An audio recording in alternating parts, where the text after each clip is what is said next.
So in 1982, Nerf was busy making foam footballs, and Edison Giocattoli was making mag-fed breech-loading springers. These predate any similar design from Nerf by at least a quarter of a century, and they work remarkably well for blasters of their age. So a lot of people are curious about how this actually functions, and I thought I would make a little video explaining this one, as well as a similar design and something different from Edison Giocattoli, which is also kind of unique. So the red and the black halves of the blaster, they compress together. They're two separate moving parts. So this isn't a real trigger, but you can hold it like this, and it gives you a feel of a double action because you compress them together in order to fire. So you're compressing the spring, and you are actually breaching a dart. It is a traditional Nerf style breach that moves forward. I guess we should call it an Edison Giocattoli style breach, actually. And so at its full compression, it's going to slam fire, and then the return spring opens the breech again so that you can load and unload magazines. As you can see, this magazine has seen better days. It actually does work. It's just that it has come loose because this little plastic frame is quite thin, and it has not maintained its rigidity.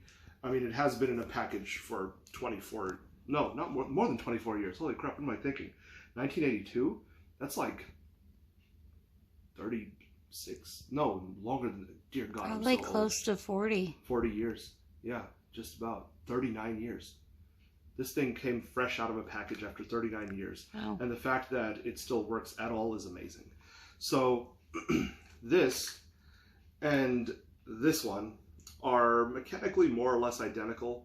They're not in the same shape though, which you'll see from the FPS results, but this is just a pistol form factor. So what you're doing is you are kind of like bracing with the thumb, and then you are pulling with your fingers to squeeze the frame and fire. It's very fun to fire, but it is not very accurate when you're doing this. You can see how much the barrel wobbles. So this version does a lot better in that regard because you can brace it, and even though the barrel shakes a little bit, still a lot easier to aim.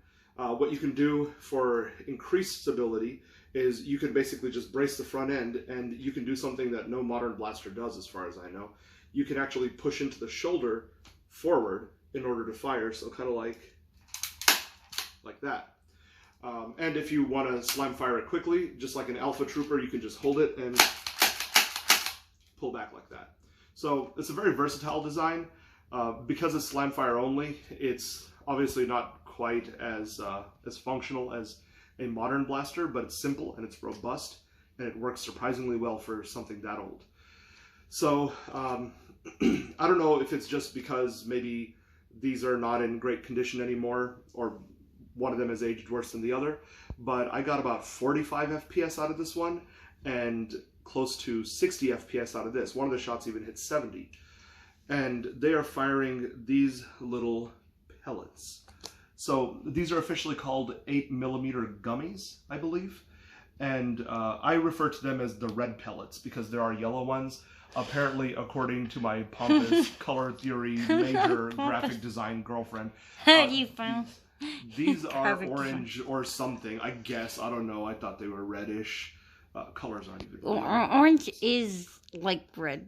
See, this is why the colors aren't real. Sorry. If we cannot agree with dogs and birds on what colors are, it's just not a thing. Orange It's is just something red and artists yellow. use to sell you stuff you don't need. So, in any case, Partially true. Yeah, it really is. So, so these, I'm going to use this magazine because this one works better. These blasters all have their own mag ecosystems. They're not cross-compatible. So these have their own ecosystem. This one has a separate ecosystem, which I'll show you in a second. But the magazines, they have these little tabs on the side. You pull them down, and then you load the gummies in, just like this, and then you release, and they'll hold in place more or less. It is pretty tedious. This definitely is not the selling point of the system. So you just slide them in. It's an open breech, so they go in like that, and then you fire. And they're soft, they don't hurt, and they have a hollow back and a little squishy kind of shape, and they can truly be considered the predecessors to modern kind of recreational foam dart ammo. So these things, they're not hitting hard by any means, but surprisingly, this design, this one is a lever action, and it peaked at over 90 FPS. I was averaging about 81 out of this one. So this one is a lever action that's designed to potentially be used single-handed. You can prime it off a belt loop. I'll show you how it works with my arm, like that, and shoot. So the magazine on this one is part of the handle. It's kind of molded into it. It's an 8-shot, as opposed to the 4s and 13s on the other one. But it works the same way. And I like this blaster, one, because one-handed lever actions are just really cool. So it's a fun design to use. You just sort of, you know, there's not very many things you can do that with. But beyond that, what I really like about this is that it forces you to keep your finger off the trigger. And I like things that enforce trigger discipline. So if you just do this and your finger's here and it's not exactly where it's supposed to be, like it's a little further down or a little further up, when it comes back, this metal lever is going to turn your finger to mulch. And so you learn really quickly to keep your finger straight and clear as this returns, and then find the trigger again. So I like this thing. And this is a discontinued design as well, as far as I know. Surprisingly, Edison Giocattoli is still around, and they still make blasters that use these little 8mm gummies. And they even have their own version of a hammer shot. It is a design that uses a real hammer as a plunger and looks like a revolver otherwise, and has just some weird little plunger system in there. So I will have to show you all that one, as well as the rest of the collection in a different video. I just wanted a little overview for the people who are curious about how this thing worked. If you want to find one of these, best of luck is all I can say.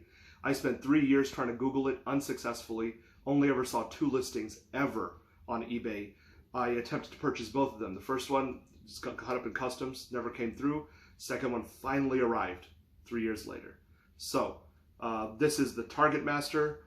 This is the Bravo or Firestorm. The other version of this is like a shorter snub-nosed pistol or whatever. And this one is the Straight Shooter. They're also sold under the names Sportsman and Paris with 2 R's, if you want to try and find some of their contemporary models that are sold in the States. But yeah, that's that. Hope you all enjoyed, and I'll be making more of these later.